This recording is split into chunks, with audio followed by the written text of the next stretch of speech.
بسم اللہ الرحمن الرحیم۔ السلام علیکم ورحمۃ اللہ وبرکاتہ۔ عزیز طلباء و طالبات، معزز و محترم ناظرین و سامعین و ناظرات و سامعات، پروفیسر ڈاکٹر حافظ محمد مشتاق آپ سے مخاطب ہے اور آپ سماعت کر رہے ہیں ڈاکٹر حافظ محمد مشتاق یوٹیوب چینل۔ آپ سے چند اہم باتیں کرنے سے پہلے میں آج اللہ کے حضور شکر ادا کرنا چاہتا ہوں کہ تقریباً 1 سال قبل ہم نے اس یوٹیوب چینل کا آغاز کیا اور اس پر ہم نے خلوص نیت کے ساتھ جو اسٹوڈنٹس گھر بیٹھ کر تیاری کرنا چاہتے تھے ایم اسلامیات کی، ان کا آغاز کیا، ان کی رہنمائی کی، اور اس کے ساتھ پھر ساتھ ہی لیکچرشپ کی جو ویکنسیز ہیں ان کی اناؤنسمنٹ ہوئی اور اس کے ساتھ ہم نے اس کی تیاری کا بھی آغاز کیا اور الحمدللہ یہ سلسلہ جاری رہا اور بہت سارے بچے ہمارے یوٹیوب چینل کے ذریعے تیاری کرتے رہے اور کچھ بچے ایسے تھے جنہوں نے آن لائن کلاسز میں حصہ لیا اور ان حصہ لینے والے بچوں میں تقریباً ہم نے 5 ٹیسٹ سیشن جو تھے وہ جاری رکھے اور مختلف وقتاً فوقتاً ہم ٹیسٹ لیتے رہے، مٹیریل ان کو ملتا رہا اور وہ تیاری کرتے رہے۔ اللہ کا ہم شکر ادا کرتے ہیں کہ آج اس کا پہلا ثمر ہمارے سامنے آیا کہ ہمارے تمام موسٹلی اسٹوڈنٹ جو ہیں پیپر دینے کے بعد وہ بڑے مطمئن ہیں۔ انہوں نے جو کمنٹس میں ہمیں اچھی دعاؤں میں اور اپنی خصوصی دعاؤں میں یاد کیا ہے، اچھے کمنٹس کے ساتھ ہمیں یاد کیا ہے، ہم ان کا شکریہ بھی ادا کرتے ہیں اور اللہ کا شکر ادا کرتے ہیں کہ ہماری اس کاوش کے نتیجہ میں بہت سارے بچوں کا بہت بہترین طریقے سے ان کی رہنمائی ہوئی اور ان کو پراپر گائیڈ لائن ملی اور آج پیپر میں ان کے لیے پرابلم نہیں بنی۔ لہٰذا میں نے جب ان کے سوالات کو دیکھا، کیونکہ ظاہر ہے اب وہ سوالات بچوں نے کچھ یاد کر کے پھر وہ لکھ کر مجھے سینڈ کیے، تو جو کویشچن میں نے بچوں کو دیکھے تو ان کو دیکھ کر مجھے ایک ایک سوال کے بارے میں یہ بات کلیئر ہو گئی کہ یہ سوال میں نے کس ٹیسٹ میں بچوں سے پوچھا، یہ سوال میں نے کس ٹیسٹ میں بچوں سے پوچھا۔ حتیٰ کہ یوٹیوب پر بچوں کے کمنٹس یہ تھے کہ جنہوں نے صرف ایک ٹیسٹ دیا تھا کہ وہ کہہ رہے تھے کہ 50% جو ہے وہ جو ہمارا ٹیسٹ ہے اس میں سے سوالات آئے ہیں۔ تو آپ ذرا تصور کریں کہ آن لائن کلاسز میں بچوں نے تقریباً 5 ٹیسٹ سیشن دیے ہیں اور مجھے تمام سوالات کا ایک ایک سوال کو ان جو جنرل نالج کے سوال ہیں ان کو چھوڑ کر باقی موسٹلی سوالات جو ہیں وہ تقریباً ہمارے کسی نہ کسی ٹیسٹ میں وہ لازمی پائے جاتے ہیں، مٹیریل میں وہ موجود ہیں، لیکچرز میں موجود ہیں۔ جو بچوں کو مٹیریل دیا گیا، چونکہ اس وقت تو اندازہ نہیں ہوتا نا کہ یہی سوال آئے گا، تو اس لیے سرسری نظر سے پھر وہ بچہ پڑھ جاتا ہے، تو لہٰذا یہ تو ایسا چلتا ہے کہ 100% تو سوالات کوئی بھی حل کر کے نہیں آتا۔ لہٰذا میں تمام اپنے اسٹوڈنٹس کو خاص طور پہ جو آن لائن کلاسز پڑھنے والے ہیں اور بالعموم جو یوٹیوب سے تیاری کرنے والے ہیں کہ آپ اطمینان رکھیں، آپ کا پیپر موسٹلی بچوں کا اچھا پیپر ہوا ہے، اس لیے کہ باقی آپ نے جب کمپیریزن کرنا ہے باقی اسٹوڈنٹ کے ساتھ تو پھر آپ کو اندازہ ہوگا کہ آپ کے جو پیپر ہے وہ کس نوعیت کا ہوا ہے۔ انشاءاللہ اچھا رزلٹ ملے گا۔ ایک مرحلہ ہمارا اور ہے انٹرویوز کا، اس کے لیے بھی ہم کاوش کریں گے، کوشش کریں گے، لیکن یہ میرے پاس کچھ سوالات آئے تھے تو میں نے کہا ساتھ ساتھ آپ سے گفتگو بھی کر لیں اور ساتھ ہی اس کا جو آنسر ہے وہ بھی آپ کے سامنے پیش کر دیں۔ بہتر تو یہ ہے کہ اب آپ لوگ اس پر زیادہ بحث کی ضرورت نہیں ہے، چونکہ آپ کر رہے ہیں، جو کچھ ہونا تھا وہ ہو گیا۔ اب آپ نیکسٹ دیکھیں آگے آپ نے کیسی تیاری کرنی ہے۔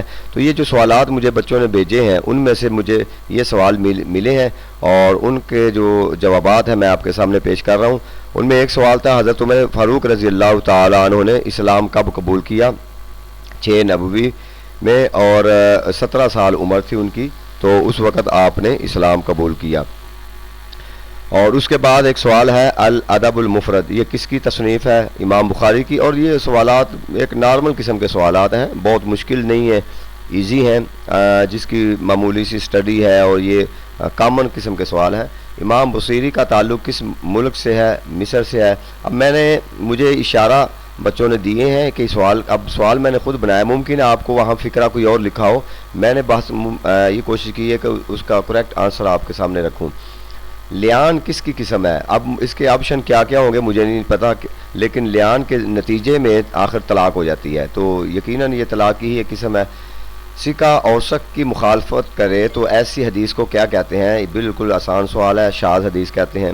نظریہ اشتراکیت، اور یہ مجھے یاد ہے کہ نظریہ اشتراکیت والا سوال کل ہی ایک بچی نے مجھ سے پوچھا تھا اور میں نے اس کو یہ بتایا تھا، تو کارل مارکس کے نے یہ نظریہ پیش کیا تھا۔ بعض بچوں کے ذہن میں وہ کہہ رہے تھے کہ یہ جو افلاطون کی طرف بھی منسوب کیا جاتا ہے، افلاطون کا ایک نظریہ تھا، باقاعدہ اس نے پیش نہیں کیا تھا، اس کا ایک خیال تھا، یعنی جب بھی خیالات تو جنم لیتے لیتے کئی صدیاں گزرتی ہیں نا، آخر کار پھر باقاعدہ ایک نظریہ جب کوئی پیش کرتا ہے تو اسی کی طرف منسوب کر دیا جاتا ہے۔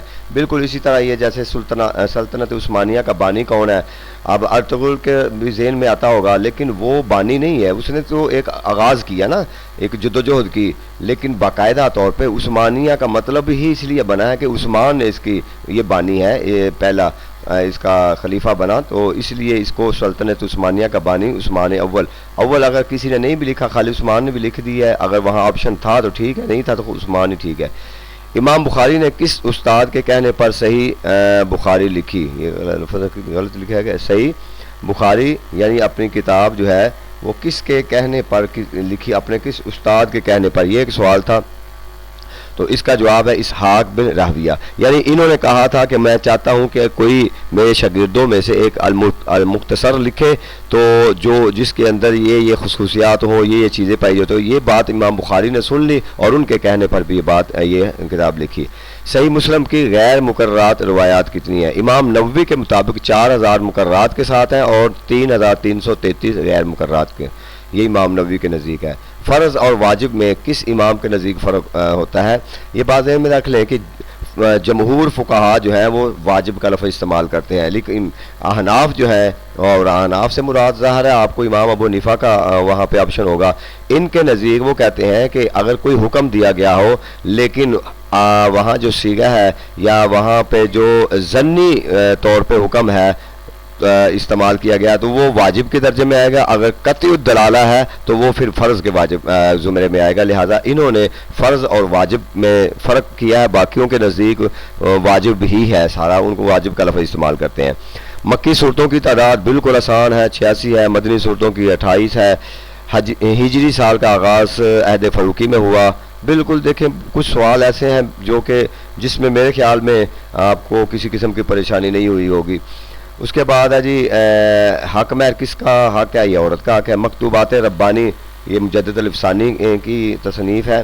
فتاوی ہند یہ کس کی کتاب ہے؟ یہ اورنگزیب عالمگیر کی طرف منسوب ہے، یعنی ظاہر ہے یہ تو نہیں یہاں پہ ہوگا کسی ایک ہی تو نہیں ہے، یہاں تو کسی بادشاہ کے میرے خیال میں آپشنز ہوں گے، تو عالمگیر نے ہی اس کو فتاوی عالمگیر بھی کہتے ہیں، تو اس لیے انہوں نے ہی یہ لکھوایا تھا، اور اس کے لیے بہت سارے علماء کی موجودگی میں ان کو اکٹھا کر کے یہ سوال بھی میں نے کئی دفعہ پوچھا ہوا آپ سے پیپر میں، ٹیسٹ میں۔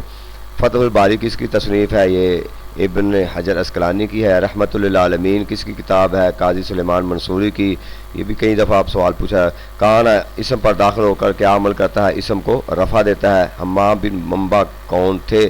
ابو ہریرہ کے شاگرد تھے۔ رسول اکرم صلی اللہ علیہ وسلم رضائی بھائی اور چچا کون تھے؟ حضرت امیر حمزہ۔